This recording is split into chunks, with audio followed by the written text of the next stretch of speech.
Eskualde honetan, Durangaldean, azpimarratu behar dut eta nahi dut eskualde honegaz Bizkaiko Foru Aldundiak daukan konpromisoa eta azpiegituretan bebai.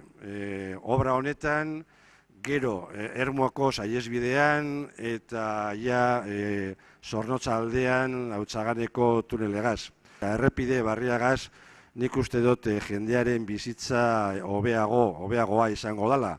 Eta horretarako egiten dugu azpiegiturak eta horretarako inbertitzen dugu danon diruak. Gracias a esta obra, todo el movimiento y la accesibilidad y la movilidad en esta zona, desde Durango hasta Elorrio, pues por Atxondo, Abadiño y Urreta, que hoy tiene graves problemas de movilidad, esto va a ser resuelto con este tramo de carretera. Sí me gustaría visualizar y poner en valor el compromiso de la Diputación Foral de Vizcaya con este eskualde de Durangoaldea en cuanto a inversión pública.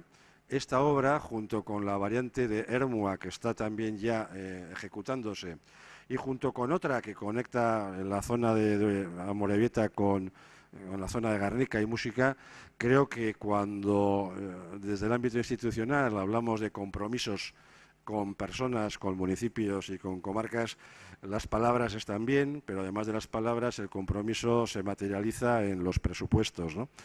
Y que lo podamos disfrutar, porque creo que la calidad de vida de los ciudadanos y ciudadanas de esta zona, la actividad económica de toda esta zona, las empresas...